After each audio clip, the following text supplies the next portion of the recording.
Imagine for me this, that you have two different guys. You don't know who they are, you've never met them, they wear the exact same clothes, and they look almost identical. Both of these men are in their 20s, one of them is going to be a wealthy, well-off man in the future, and the other is going to be an ordinary man who retires at 65 and lives off the pension. Now I give you one question to ask them in order to figure out who will be this wealthy man.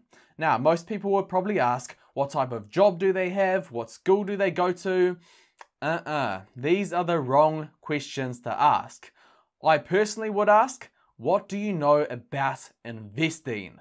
Because I know that investing is the pathway to wealth. Now in the comment section, I know everyone is going to go off and say, no, you should have asked what job does this man have? Because a job is how much money they're going to earn, and if they earn more money, then surely they will retire more wealthy. And unfortunately, that is just not exactly true, because money coming in does not necessarily equate to the amount of money that will be kept in 5 to 10 years time. And yes, I can give you a perfect example. My father, he's a doctor, okay, a surgeon to be exact, and we all know that doctors earn a decent living. And I don't want to go too in depth into this, but let me just say that I'm aware of plenty of doctors who still have a mortgage to pay and still have a lot of debt to their name. And yes, they still have all the fancy possessions, the cool cars, the nice houses. But let's just say when they reach 65 years old and they retire, they don't have any other sources of income to live off. They end up living on the pension and they can't maintain their lifestyle. They can't afford the mortgage to their fancy house and whatnot. So they're actually the ones who end up suffering the most. And that is why I say in the previous example that I would not ask what job you have. Instead, I would ask, what do you know about investing? Now you might ask, why would I ask this question? What do you know about investing? And ask it to determine how wealthy someone will be. And the reason is because I know the difference between the rich and the poor. You know, I've studied finance and accounting at university. I've read and learned from those key finance and money books like Rich Dad, Poor Dad. And the difference between a rich person and a poor person is assets and liabilities. Being an owner in something versus being a consumer.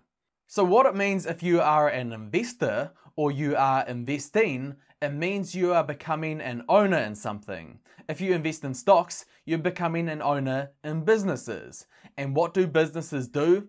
Well, they either create a product or a service in order to meet people's needs with the primary goal of making money.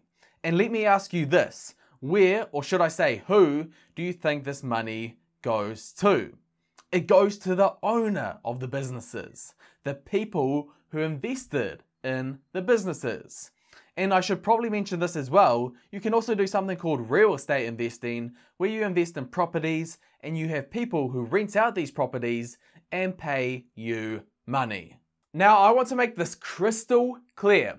You've got the two groups of people. Okay, you've got the group of people who invest their money in assets like stocks and real estate.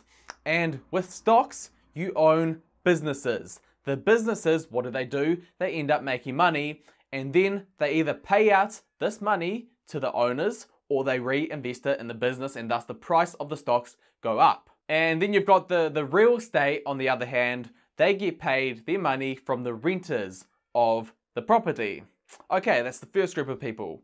Then on the other hand, you've got the group of people who consume. This is 95% of the population. So they get their weekly paycheck, and instead of investing a certain portion of it, they consume all of it. They go to certain businesses like, for example, Walmart or Amazon, and they spend their money making the investors richer. Or you got the renter of the property who pays their money to the owner of the property. So you've got one group of people who are getting this constant payment through being an owner in a business or in some property.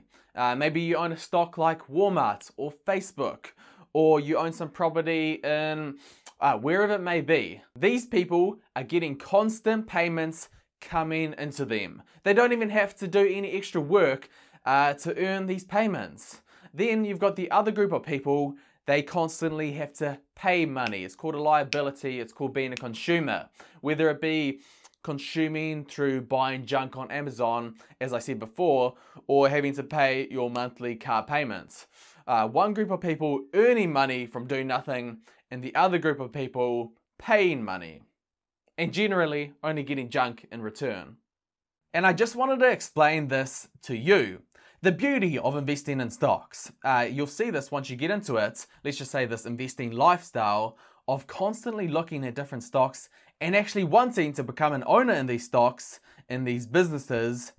It will change your mind when it comes to finance. It's a constant thing on your mind investing in stocks. So when you receive your next paycheck, you're not thinking, yes, I can finally go out and treat myself and get a 3-course meal at a 4-star restaurant.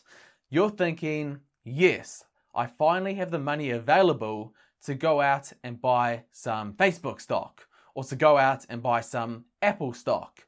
Because you know, every time someone is using Facebook, they're now making you money. And every time someone buys an Apple iPhone, they're making you money. And it's honestly a real game changer when it comes to your personal finance, when you get into stock investing.